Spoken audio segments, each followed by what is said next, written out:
Okay. So far మనం ఏం చూసాం? ఒక రియాక్ట్ ప్రాజెక్ట్‌ని ఎలా క్రియేట్ చేయాలి చూసాం. దాని లోపల కాంపోనెంట్స్‌ని ఎలా క్రియేట్ చేసి పెట్టాలి చూసాం. దాంట్లో నిన్న జస్ట్ ఒక స్ట్రింగ్‌ని మాత్రం క్రియేట్ చేసి, ఆ స్ట్రింగ్‌ని ఎలా డిస్‌ప్లే చేయాలి. ఒక ఆబ్జెక్ట్‌ని క్రియేట్ చేసి, ఆ ఆబ్జెక్ట్‌ని ఎలా డిస్‌ప్లే చేయాలి. ఒక అర్రేని క్రియేట్ చేసి, ఆ అర్రేని ఎలా డిస్‌ప్లే చేయాలని చూసాం. ఇక్కడ స్ట్రింగ్‌ని డిస్‌ప్లే చేసేటప్పుడు ఎటువంటి సమస్య లేదు. డైరెక్ట్‌గా మీరు ఒక వేరియబుల్ ఇస్తారు. ఆ వేరియబుల్‌లో వాల్యూ పెడతారు. ఆ వేరియబుల్ తీసుకొచ్చి ఈడ పెట్టేస్తారు. పెద్ద ఇదేం గాదు. అదేలాగా అర్రే డిక్లేర్ చేసినా పెద్ద సమస్య లేదు. డైరెక్ట్‌గా మ్యాప్ స్టేట్‌మెంట్ ఉపయోగిస్తారు. మ్యాప్ స్టేట్‌మెంట్ లోపల వాల్యూని తెచ్చి డిస్‌ప్లే చేసేస్తారు. మ్యాప్ స్టేట్‌మెంట్ లూప్ చేసి దాంట్లో ఎన్ని వాల్యూస్ ఉంటే అన్ని వాల్యూస్ తెచ్చి డిస్‌ప్లే చేసేస్తుంది. కానీ ఆబ్జెక్ట్ కాడికొచ్చేటప్పటికి ఒక చిన్న లిటిగేషన్ ఉంది. ఎందుకంటే రియాక్ట్ జేఎస్‌లో ఆబ్జెక్ట్‌ని డిస్‌ప్లే చేయడానికి ఎటువంటి లూపు లేదు. Let me repeat. రియాక్ట్ జేఎస్‌లో ఆబ్జెక్ట్‌ని డిస్‌ప్లే చేయడానికి ఎటువంటి లూప్ స్టేట్‌మెంట్ లేదు. కానీ అర్రేని డిస్‌ప్లే చేయడానికుంది. జావాస్క్రిప్ట్‌లో మనం ఆబ్జెక్ట్ డిస్‌ప్లే చేయడానికి ఏం లూప్ వాడేవాళ్ళం గుర్తుందా? For in loop. So, for in loop ఏం చేస్తుందంటే, ఆబ్జెక్ట్ లోపల ఎన్ని ప్రాపర్టీస్ ఉంటే అన్ని సార్లు అది ఇటరేట్ అయ్యి మనకు వాల్యూని డిస్‌ప్లే చేస్తుంది. బట్ ఇక్కడికొచ్చే సమయానికి ఆబ్జెక్ట్ డిస్‌ప్లే చేయడానికి ఎటువంటి లూపు లేదు. కానీ ఆబ్జెక్ట్‌ని అర్రేగా కన్వర్ట్ చేయొచ్చు మనం. తెలుసా మీకు ఆబ్జెక్ట్‌ని అర్రేగా ఎలా కన్వర్ట్ చేస్తారు? ఆబ్జెక్ట్‌ని అర్రేగా కన్వర్ట్ చేయాలి. ఆబ్జెక్ట్ ఎలా ఉంటుంది?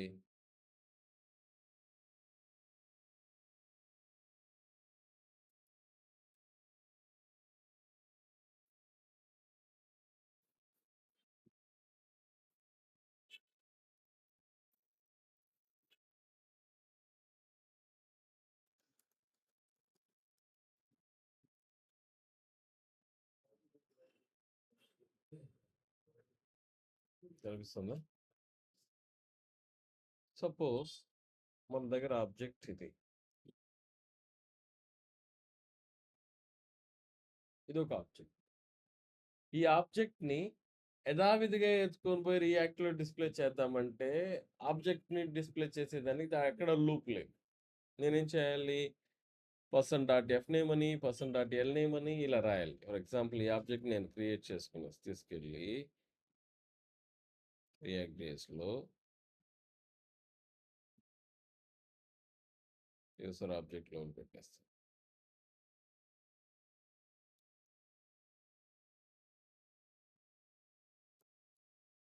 ఈ ఆబ్జెక్ట్‌ని తీసుకెళ్ళి పెడితే, ఈ విధంగా user info dot F name అని, user info dot L name అని, okay. User info dot email అని ఇట్లా నేను ఒక్కొక్క లైన్ రాస్తేనే డిస్‌ప్లే అవుతుంది. యాప్ డాట్ జేఎస్‌లో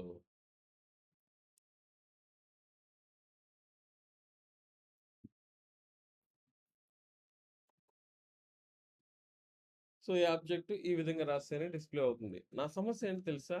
ఏదో 3 ప్రాపర్టీలు ఉంటే సరే డిస్‌ప్లే చేసేయొచ్చు. ఓ 10 ప్రాపర్టీలు ఉంటే, ఒక 20 ప్రాపర్టీలు ఉంటే మొత్తం డేటా డిస్‌ప్లే చేయాలని నేను 20 లైన్‌ల కోడ్ రాయాలి. సో, లూప్ స్టేట్‌మెంట్ ఇక్కడ ఆబ్జెక్ట్‌కు పని చేయదు. అప్పుడు ఆబ్జెక్ట్ డాట్ వాల్యూస్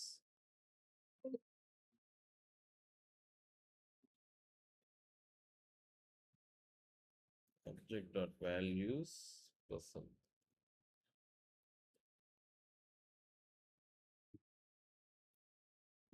ఇప్పుడేమవుతుంది? ఆబ్జెక్ట్‌లోని వాల్యూస్ మాత్రం అర్రేగా క్రియేట్ అయింది. ఈ పక్కన వాల్యూస్ అంతా అర్రే అయిపోయింది చూడండి. అదే మీరు ఆబ్జెక్ట్ డాట్ కీస్ అని ఇచ్చారంటే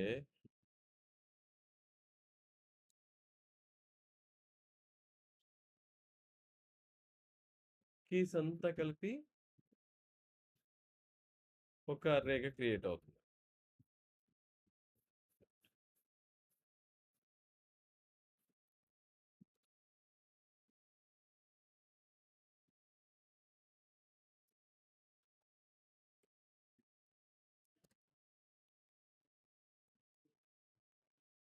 ఓకే. సో, ఎప్పుడైతే దానిని ఆర్రేగా కన్వర్ట్ చేసేస్తామో, నేను లూప్ వాడొచ్చు. దీన్ని ఇలా డిస్‌ప్లే చేయకుండా యూఎల్ పెట్టి object dot values user info. ఇప్పుడేమైపోయింది? ఇదంతా వాల్యూస్ అంతా అర్రేగా కన్వర్ట్ అయిపోయింది. అర్రే అయిపోతే ఇంక మనం మ్యాప్ స్టేట్మెంట్ వాడుకోవచ్చు కదా! So, let me use the map call back function return li value తీసుకునేసి డిస్‌ప్లే దట్ వాల్యూ. వాల్యూస్ అయితే వచ్చింది. ఒక ఎర్రర్ వచ్చింది. నార్మల్‌గా మన హెచ్‌టీఎంఎల్, సీఎస్ఎస్ డాక్యుమెంట్‌ని బ్రౌజర్‌కి ఇచ్చినప్పుడు అదేం చేస్తుందిరా అంటే line by line, line by line execute చేసుకెళ్తుంది. ఏ ఎల్ఐ దేనికి సంబంధించింది, ఆ యూఎల్ లోపల ఎన్ని ఎల్ఐలు ఉన్నాయి, ఆ ఎల్ఐని అంటే తన మైండ్ సెట్‌లో ఈ మొత్తం ప్లాట్ చేసుకుంటుంది. మనం ఇక్కడ క్రియేట్ చేసినటువంటి హెచ్టీఎంఎల్ డాక్యుమెంటు జావాస్క్రిప్ట్ మెమరీలో యథావిధిగా ప్లాట్ చేసుకుంటుంది. హెడ్ సెక్షను, బాడీ సెక్షను, ఎల్ఐలు, యూఎల్. సో, యూఎల్ లోపల 4 ఎల్ఐలు ఉన్నాయా? 10 ఎల్ఐలు ఉన్నాయా? ఆటోమేటిక్‌గా అది 1 బై 1, 1 బై 1 రెండర్ చేసుకుంటుంది. ఎప్పుడు? యాక్చువల్ డామ్‌ని డిస్‌ప్లే చేసేటప్పుడు. రియాక్ట్‌గా కాకుండా ప్రీవియస్‌గా హెచ్‌టీఎంఎల్, సీఎస్ఎస్, జావాస్క్రిప్ట్ మనం ఆహ్, ద్వారా మనం ఒక అప్లికేషన్‌ని బ్రౌజర్‌లో డిస్‌ప్లే చేసేటప్పుడు ప్రతి ఒక్క లైను తన మెమరీలో ఫీడ్ అయ్యి ఉంటుంది. ఓకే. కానీ మీరు రియాక్ట్ జేఎస్‌లో ఈ 3 యూఎల్ఎల్‌ని, ఈ 3 ఎల్ఐల్‌ని డైనమిక్‌గా జనరేట్ చేస్తున్నారు. డైనమిక్‌గా జనరేట్ చేసి జావాస్క్రిప్ట్ ఆబ్జెక్ట్ లాగా ఎత్తుకొని పోయి బ్రౌజర్‌లో పెడుతున్నారు. ఎప్పుడైతే మీరు ఆ విధంగా లూప్ చేసి, డైనమిక్‌గా జనరేట్ చేసి రియాక్ట్ జేఎస్ ద్వారా పెడతారో, అప్పుడు బ్రౌజర్‌కి దీనికి పెద్దగా డిఫరెన్స్ తెలీదు.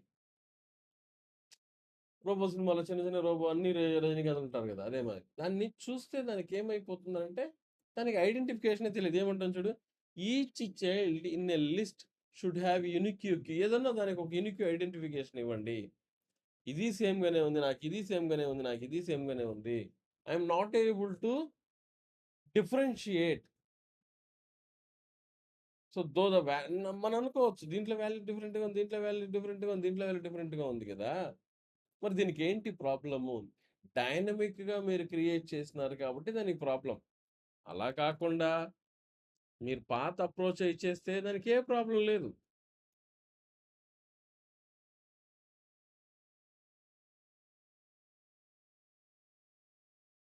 లైన్ బై లైన్ చూసుకొని ఎళ్ళిపోతుందది.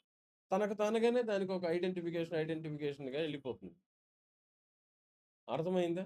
సో, అప్పుడేం చేస్తుందిరా అంటే, మనం ఎప్పుడైతే లూప్ స్టేట్‌మెంట్ ద్వారా కొన్ని ఎలిమెంట్‌లని క్రియేట్ చేస్తామో రియాక్ట్ జేఎస్ ద్వారా, మనమే దానికి ఒక ఐడెంటిఫికేషన్ ఇవ్వాలి. ఎలా అంటే కీ వాల్యూ, ఇండెక్స్. ఇప్పుడేమైపోయింది తెలుసా? ఐలో ఈ ఐ ఏం చేస్తుంది? ఇండెక్స్ తీసుకుంటుంది. ఇండెక్స్ స్టార్ట్స్ ఫ్రమ్ 0, 1, 2, 3 ఆ విధంగా డిస్‌ప్లే చేసినప్పుడు it won't get any errors. Okay. This is what the key means. Key means it is a different, what do you call the identification. Okay. Now we have seen how an object can be converted into an array and displayed. Okay. Now the second point,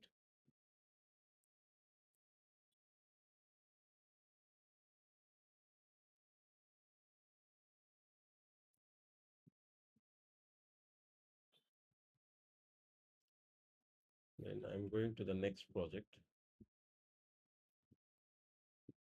Looks like a new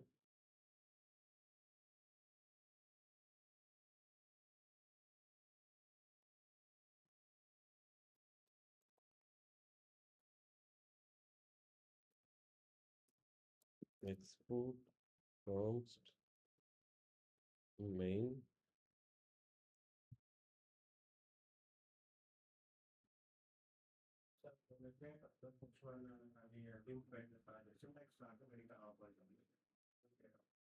JS ఫైల్లోనా JSX ఫైల్లోనా జేఎస్లో రాదు, జేఎస్లో రాదు, అందుకే మనం JSX అని save చేసుకోవాలి. చూద్దాం.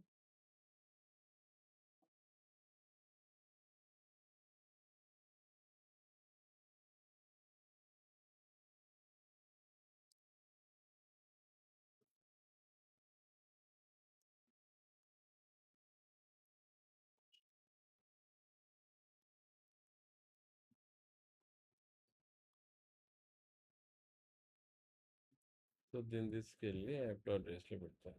Let me remove everything. నేను ఎక్స్పోర్ట్ చేశానా? ఎస్.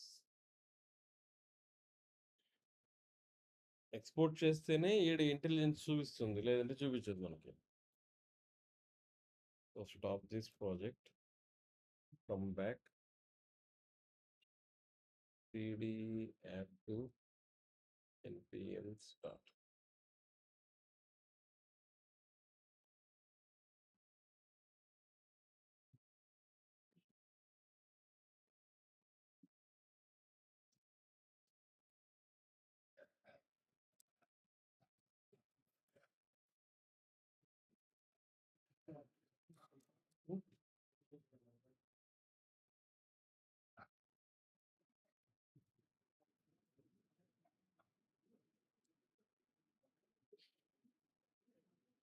ఫైన్, అది వస్తుంది కానీ తను జేఎస్ వెళ్ళి ట్రై చేసి ఉంటాడు. So let me create a variable const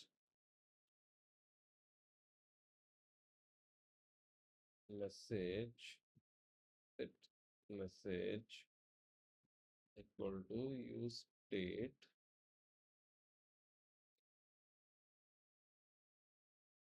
దీన్ని అట్నే కట్ చేసి ఇక్కడ పెట్టుకుంటాను.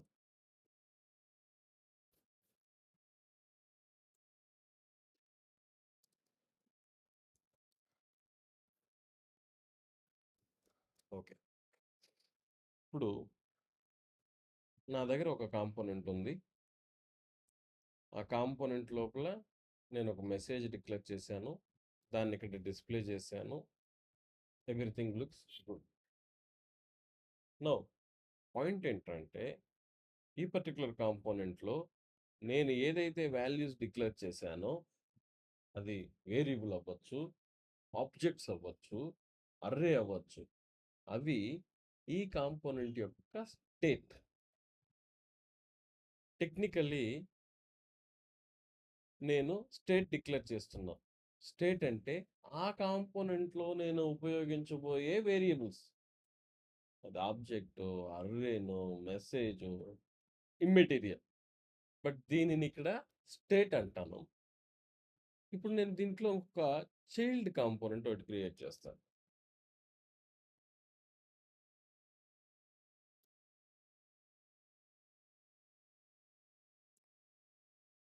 Welcome to child component.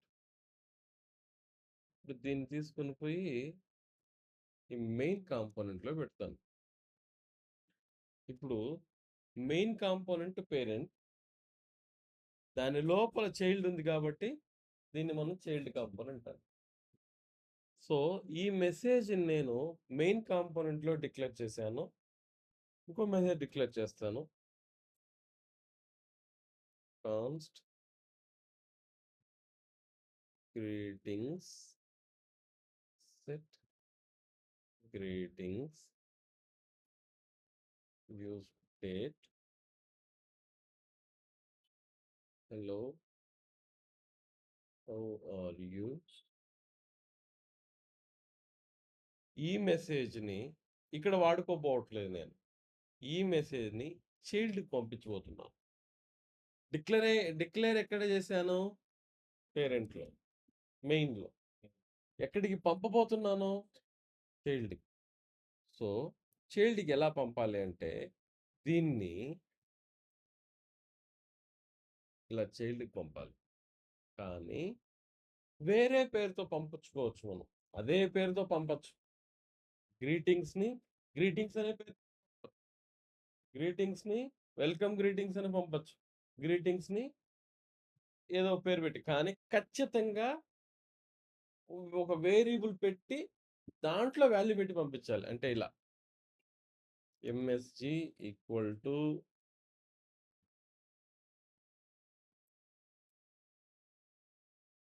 దీని మీనింగ్ ఏంటంటే గ్రీటింగ్స్‌ని చైల్డ్ కాంపోనెంట్‌కి పంపు. ఏ పేరుతో?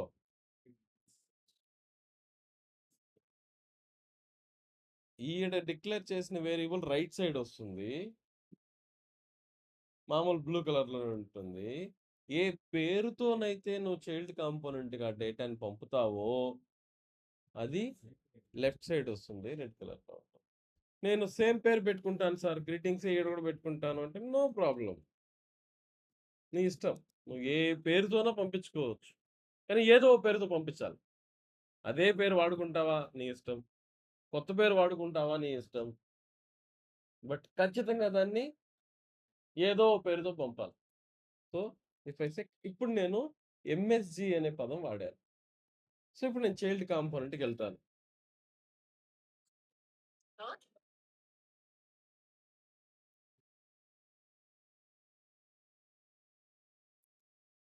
ನಮಸ್ಕಾರ ಅಂಬರೀಶ್ ಅವರೇ. ಸರ್ ನಮಸ್ಕಾರ. ಹೌದೌದು ಹೊರಟಿದ್ದಾರೆ. ಚಿತ್ತೂರಿಂದ ಹೊರಟಿದ್ದಾರೆ. ಮೇ ಬಿ ಇನ್ನೊಂದು 1 ಅವರ್ ಆಗ್ಬೋದು. ನಾನು ವೆರಿಫೈ ಮಾಡ್ತೀನಿ ನಾನು. ಹಾ, ಚೆಕ್ ಮಾಡ್ತೀನಿ ಸರ್. ಒಂದು 2 ಮಿನಿಟ್ಸ್ ಕೊಡಿ. ನಾನು ಚೆಕ್ ಮಾಡ್ಬಿಟ್ಟು ಕನ್ಫರ್ಮ್ ಮಾಡ್ತೀನಿ.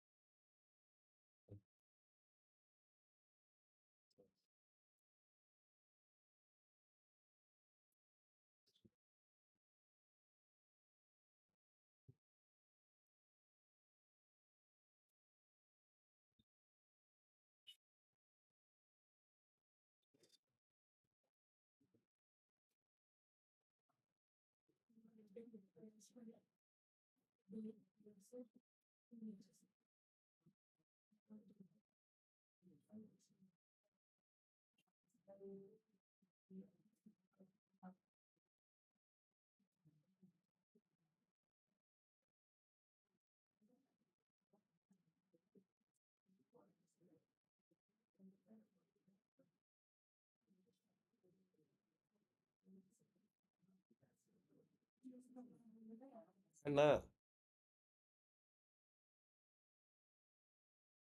ఎడా?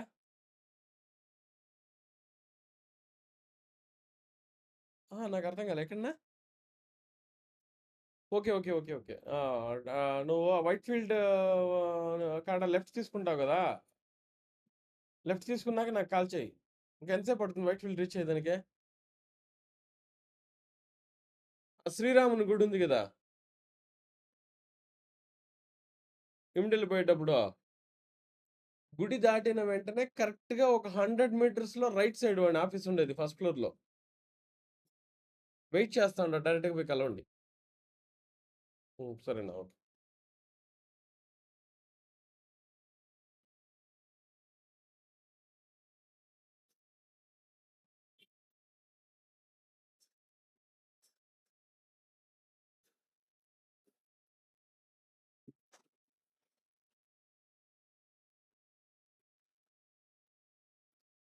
ಸರ್ ಕಾರ್ಡ್ ಗುಡಿ ಹತ್ರ ಬರ್ತಿದ್ದಾರೆ. 15-20 ಮಿನಿಟ್ಸ್ ತಗೋಬಹುದು ಅನ್ಸುತ್ತೆ.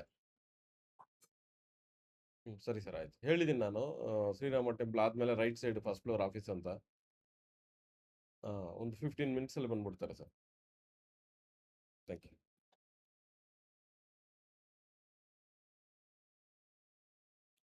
Sorry boss.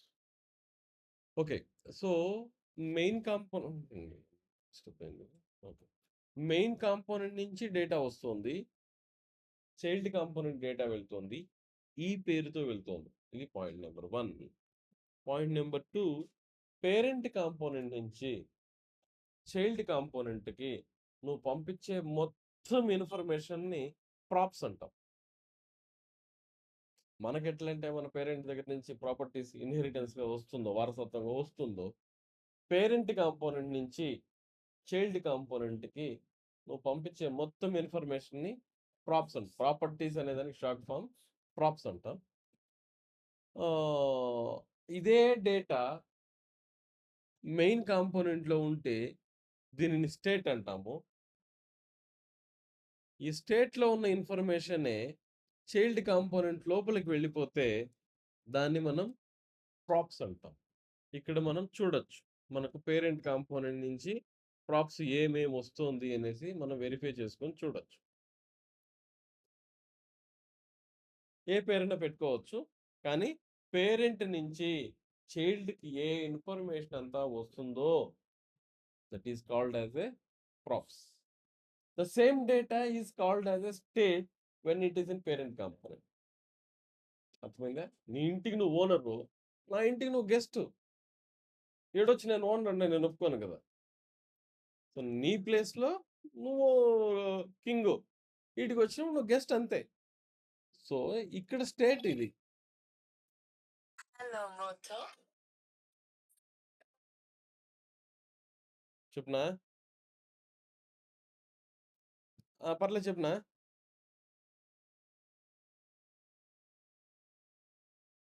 అవునా? సరేనా ఒక అర్ధగంట తర్వాత వచ్చేస్తాను. క్లాస్‌లో ఉన్నానా?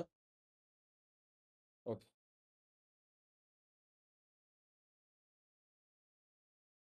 ఉండమ్మా నేను సైలెంట్‌లో పెట్టేస్తాను. ఇది ఇసిగిస్తా ఉంటారు కాబట్టి. సో, ఇప్పుడు నేనిక్కడికెళ్ళి చైల్డ్ కాంపోనెంట్‌లో పేరెంట్ నుంచి ఏమేమంతా వస్తోంది చూడ్డానికి కన్సోల్ లాగ్ ప్రాప్స్ అని పెట్టాను. Let me go to the browser. Refresh. చైల్డ్‌లో లైన్ నంబర్ 4లో ఒక ఆబ్జెక్ట్ వచ్చిండది. ఆ ఆబ్జెక్ట్‌లో ఎంఎస్‌జీ అనే పేరు పైన ఒక వాల్యూ వచ్చింది. సో, నేను ఒక్క ప్రాపే అక్కడి నుంచి పంపిస్తా ఉన్నాను కాబట్టి, నాకిక్కడ ఒక ప్రాపర్టీ కనిపించింది. అదే నేనిక్కడికెళ్ళి హెలో అనే పేరుతో ఇంకొకటి ఏజ్ ఇప్పుడు మొత్తం ఎన్ని ప్రాపర్టీస్ పంపిస్తున్నాను? 3. Refresh. 1, 2, 3. So when you are sending some information from parent to child, that is called prop.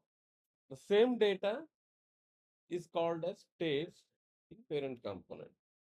And one more point, you can send ఏదో ఓ పేరు పైన పంపించొచ్చు.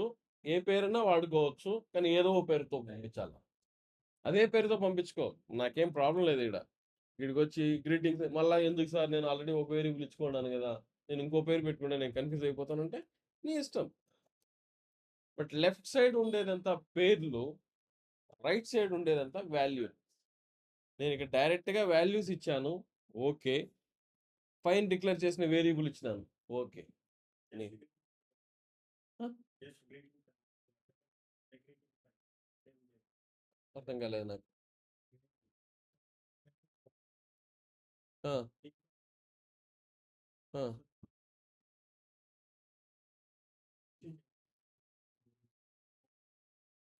ఇది వేరియబుల్ పేర్లు బా. ఏదో ఓ పేరుతో పంపించాలన్నాను గదా! అది ఇది. ఇప్పుడు చెప్పు నీ డౌట్ ఏమి?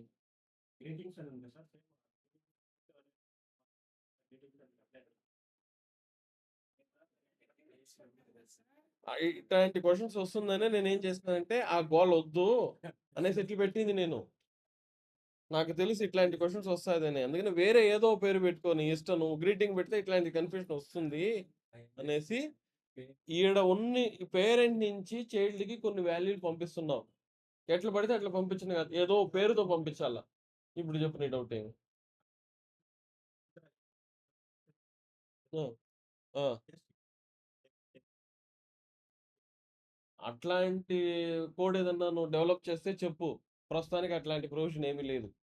Value pair name key value key value key value ఇలానే పంపించాలని ప్రస్తుతానికి ఉండేటటువంటి రూల్. నేను దాన్నే ఫాలో చేస్తా ఉన్నాను. ఇంతవరకు నేను కీ వాల్యూ పెట్టుకుని నేను వైటే పంపించడం నేను ట్రై చేయలేదు. నువ్వేదైనా కొత్తగా ట్రై చేసి ఏదైనా సాధిస్తే ఇంకా వేరే ఏడన్నా కూడా ఏదో సాధిస్తే చెప్పు నాకు. బట్ ఇక్కడైతే కీ వాల్యూ పేరుతోనే పంపించాలి. ఆబ్జెక్ట్ రూపంలో. ఒక ఆబ్జెక్ట్‌లో ప్రాపర్టీస్ ఎలా ఉంటుందో ఆ విధంగా key value, key value, key value. So, key same పేరే పెట్టుకో ప్రాబ్లమ్ లే. కానీ కన్‌ఫ్యూజ్ అయ్యేట్టుగా ఉంటే go for the different name. So, this is what state and prop. Okay. Any doubt? ఇంతవరకు ప్రాక్టీస్ చేయండి చాలు. నిన్న చెప్పింది ప్రాజెక్ట్ క్రియేట్ చేయడం, కాంపోనెంట్స్ క్రియేట్ చేయడం, కాంపోనెంట్స్‌లో మెసేజ్‌తో కాంపోనెంట్ క్రియేట్ చేయడం, ఆబ్జెక్ట్‌తో కాంపోనెంట్ క్రియేట్ చేయడం, అర్రేతో కాంపోనెంట్ క్రియేట్ చేయడం, తరువాత ఆ కాంపోనెంట్‌ని చైల్డ్ కాంపోనెంట్‌కి పంపించడం. ఇంతవరకు ప్రాక్టీస్ చేసినారంటే నెక్స్ట్ నేను వేరే టాపిక్‌కెళ్తాను. చేసేసి నాకు ఫినిష్ చేసేయండి ఒక హాఫ్ అన్ అవర్, 1 అవర్‌లో. We will go to the next topic.